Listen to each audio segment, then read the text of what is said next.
So welcome to our spoiler review of A Gathering of Shadows by V.E. Schwab. I know this series is one of your favorites, I think. I loves it. It's nice because it's different, you know? Like, it's fantasy with kind of a little bit of sci-fi thrown in, and the characters are fun, and it's not serious. We have read in the past 2 years so much dark fantasy. Like, I am up to here with the dark fantasy. Like, in a world where everything sucks. I'm just like, nope. I'm done. Do not care. Have fun with your apocalypse. I agree. But I have a really hard time connecting with these characters. Like, I like them and I can say that they're well written, but I don't feel anything. There's just a wall here that I can't get past. And like, I like the plot, but I read it and I'm like, oh, that's nice.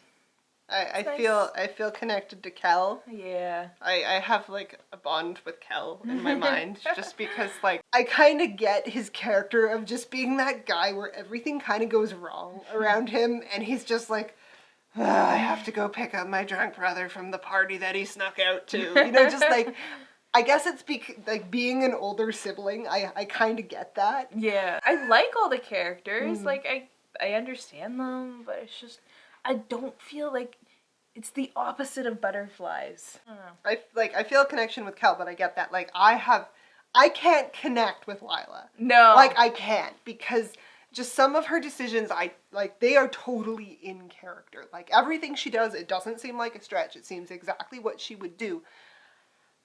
But that doesn't mean I have to agree with them. Like, she will run in the exact opposite that I would run in, you know? Like, you're probably just not gonna be friends. Like, you're just too different. I feel like she thinks happiness is kind of weakness. Like, she has to be struggling. Like, I want to be a pirate, but I have never sailed before, so I'm gonna steal a ship and just do it. And I'm just like, oh, that worked. That worked really well for you, huh? Worked really well for Liza Lackamore, too. Yeah. Did not work out. Forgot the cats. But she does end up meeting this other really cool character who just, like, kind of stole my heart a little bit because... Yeah, he's my favorite. He's so fun in comparison to all the other ones. Like, Kel is, like, super duper serious. And Lila is just, like, the kid on too much sugar who's running around, you know, just like, woo! Too much stimulus! That's true.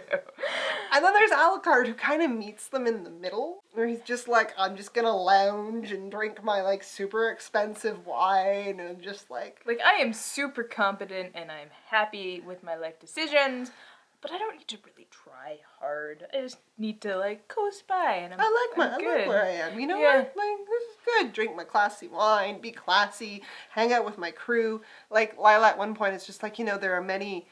like facets to him, like he's one person with these people and he's one person with me and he's one person. You don't really get to she never really sees who he is until they get back to London. I really liked him. Like, I want more of him. Don't just kind of leave him behind. Please take him with you. And then there's Ree. Yeah. Then there's Alucard and Ree, which had me like, because damn. Alucard just kind of shows up and he's like, hey, like, pick up where we left off. And it's not just, it's like, you know, like the like classic like romantic like, you know, like Harlequin setting where, you know, climbs up on his balcony and the curtain is like fluttering in the wind and he's just like kind of like there just like posing. It's like, so are you still my prince? And Ree, who's like, you know, he's cool, like he's very charming and... Yeah, and all of a sudden he's just like not. Come to me. He's just like malleable. Like, you know, he gets in his face and he's just like, you know, touching him and Ree's just like swooning and just like melting. And Ree's just gone weak at the knees. Like, there's nothing he can do. I love that kind of reversal. And like later on in the games, when Alucard is like competing, Ree is like hanging on to the freaking like banister, just like leaning over, just like, ah. To the plot. Basically what happens is Lila goes off on her ship. Kel is left behind, basically trapped because of his bond with Ree. If he dies, Ree dies, so it's a problem. And the king and queen are just like, you stay in my house now because if anything happens to you, our kingdom is fucked. And, like, I totally get that. Like, I totally understand their motivation, and it's something that I don't really see a lot in, like, fantasy novels where it's, like, the crown, like, the importance of the heir. It's normally kind of glossed over. Like, that is, like, job number 2 after ruling the country is producing the next ruler of the country. I kind of get their protection of Rhee, but, like, They're going about it the wrong way. Like, they should be like, thank you for doing that for us. We really need you to stay safe now, but we totally appreciate what you're doing, and we're going to do everything we can to make your life here as comfortable as possible. Cal's like, literally everyone here has done something pretty fucking awful. Stop blaming me for everything. And they're like, no.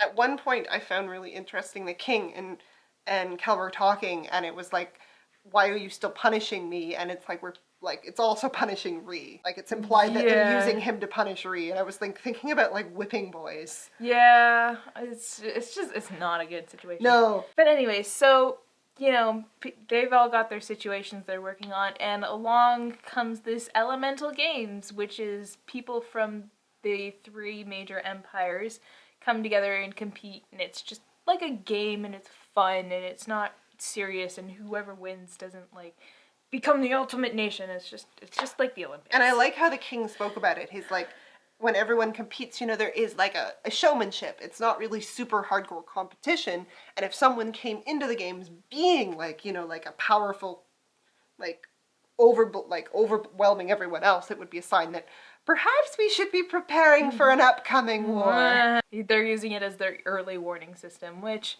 I mean, I'm not sure it's quite sound, but it's an interesting idea. Anyways, so these Elemental Games are going on, and Rhee, in order to kind of help Cal work through some issues, is like, you're entering, but in disguise.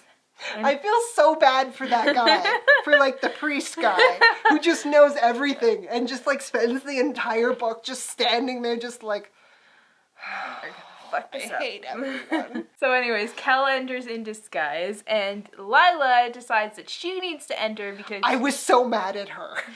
Yeah. She decides she needs to enter because she needs to prove something to herself, so she knocks out one of the competitors and puts him on a prison ship and disguises herself as him. And Alucard is also in the games because he's legitimate. Why? How long have you been in this world? How skilled are you at magic? Like, she's okay, but she's not, like, amazing. Yeah, she's more, like, clever than anything else. And I'm just like, why are you doing this? Like, it doesn't make any sense why you're doing this. It's just like, oh, there's a competition, I have to win it. It's like if she was walking by and there was like I don't know, like some ridiculous athletic competition, like there's a triathlon. You just have to enter it because, you know, she has to prove she is the best runner out of all of the runners in the world. Yeah. So her motivation's there. Like, well, it's probably something she'd do. It's just, you're just kind of like, oh, this is gonna go so badly. Actually, it doesn't end up going that badly. No, surprisingly. Because somebody finally kicks her ass. Yeah. Cal enters, and there actually comes a point where he has to start losing, because then people are going to figure out after the next match who he is, because he's wearing a mask, and everybody's wearing a mask, but there's a ceremony where they unmask people, so he can't be in that. So he actually does lose, and you're kind of sitting there wondering for a moment if he's just gonna, like, be like, fuck it, and... Yeah, like, as like a big kind of fuck you to the royal family, you know? Like, just suck it. But, so on the other side, on White London, Holland is back. You know, the guy we stabbed and pushed through an evil portal of doom. So he ended up in Black London, where he came across this big evil, like, monster king thing, and they kind of fused together. Into, like, one person. And one ultimate being. And so now Holland is, like, super duper gifted. He's the king of White London, and he's, like, doing awesome things. Like, everybody's like, oh my god, the land is coming back to life. Guys, look. Oh, there's hope. Smells. Birds. I haven't seen a fucking bird in forever. And, like, so he's doing all these amazing things, but you can tell that it's really taking a toll on him because he's keeping this evil demonic magic thing in check. And this evil demonic magic thing just wants more. It wants to, like, it doesn't want to fix the world. It just wants to consume. And he's like, and the funny part is when Holland first meets the being, he's like, I totally made a mistake with Black London. I didn't realize humans were so fragile. I won't do that again. I feel so bad for Holland because he goes from like being the bitch of one, like, yeah, and now he's again. It's just like he's going from one person to another, and he just wants to be free, and he just wants to do his own thing. And he also kind of just wants to do right by White London, even though White London kind of screwed him over. He, like, Holland, I think, at his center, is a decent human being. It's just... he's never really had a choice. He's been shit on his entire life. Yeah, and he's probably my favorite character. I love him too. And like, I loved his and Kel's relationship in the first book. Because Kel's just like, we're buddies, right, Holland? Right, Holland? Right, buddy, old pal? You want to go for a drink, Holland? You want to, like, huh? And Holland's just like, shut up, kid. The funny thing is, there's a character from an anime, Eureka 7, named Holland. So I just have, and he's kind of pale, and he's got that, like, pale, spiky hair, and he's got the voice, I think, of Crispin Freeman, who's got an amazing voice. So every time they talk about Holland, I kind of, like, just superimpose this anime character, and it works because their personality is kind of just, like, fuck right off, people. So, go look him up. He's great. But Holland's grand scheme is he has created kind of like a bastardized Antari, and he's gonna send her to get Kel, and he's gonna bring Kel back. He's gonna shove the demon creature into Kel, and then he's gonna ship Kel back to Red London and let the demon creature like run loose and destroy Red London and leave White London alone, and Kel will be, you know, screwed over, but Holland and his people. But the thing is, the demon's like, okay, well, you know, I can't take someone over without their permission, so, you know, we're gonna make a deal here. And I will go out of you and into this person, Cal, over here, if he lets me, but if he says no, what I am going to do is I'm gonna take your body and I'm gonna do whatever the fuck I want with it. Full control. Yeah. I get the wheel. And so I've kind of really found the ending, like, really just funny, like, just, like, in a really comical way, because did you not think that Kel would say no? Like, Holland takes him and he puts this collar on him that, like, cuts him off from magic, which is really painful and uncomfortable and not very good. But then he's like, so, Kel, do you want this demon thing? And Kel's like, no! And the demon's like, well, you heard it! You're mine! Anyway, I love this body, so... Like, he's just like, what, once. Like, it's not like a prolonged, like, you've got a couple months to do this. It's just like, well, he said no! So the entire book, I felt, was leading up to the moment where Kel and Lila are reunited. And damn, son! Then they finally break down and they're like, we're gonna make out now. It's funny, though, because it's kind of like, as both characters are going along their separate ways, they kind of hear each other, like the other has turned into their internal monologue. Because they're both kind of like, you know, Kel to Lila is just kind of like, Lila is just kind of like, maybe you should, like, calm down a bit, you know, like, and meanwhile, Kel's their voice is like, come on, run away, do it. They do work very, very well together because they temper each other, and so finally they're like, there's this big fancy ball, and Kel is just like up on the balcony. He's like, I know she's gonna be here, man, like, I'm gonna find her. And he asks her to dance, which is really kind of cute because Kel does not like court shit. No. And so they dance and they go out on the balcony and they just like make out. Which is really funny because she then ends their makeout session with, I'm gonna do what I want to do anyways. And I like that. I like that it's not like, okay, forced romance. I like the two characters that are like clearly in love with each other. They're trying so hard not to be. And they're trying so hard not to be, and they're not willing to change who they are to make their relationship work.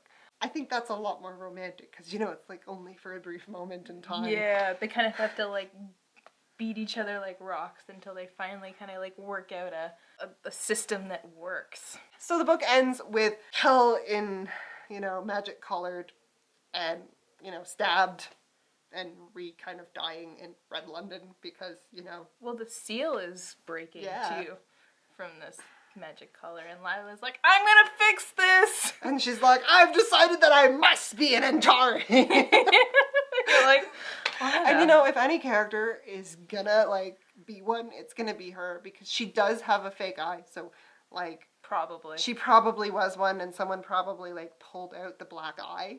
Because, especially in a world with no magic, you're like, that is probably not good. And Alucard's just kind of like, oh shit. What is going on? The prince is dying. Why is he dying? Because he just apparently, like, collapsed, right? Yeah, and Alucard has missed the entire first book. Was not around. So he's just like... I don't know what to do. I just really want her to take him with him, because he would be fun backup. Yeah, he would. And, like, they have a good chemistry together. Mm-hmm. I almost want them to be together. I also liked how he kind of, like, seduced her to try to get information. And then she held it against him for the rest of the book. She's like, you tried to seduce information out of me. And he's like, what? I do what I want. She's like, oh, you tried. And he's like, what? It's just the once. Whatever works. I like that there's, like, that kind of ambiguity of character sexualities. Like, characters are able to fall in love with each other based off of personality, not based off of gender. So anyways, tell us what you thought of this series. Yeah. Favorite characters? Are you like me where you like them but you don't have the hurt attachment? Are you like me where you love Kel and Alucard and Holland? And did you realize that Alucard is Dracula backwards? Okay.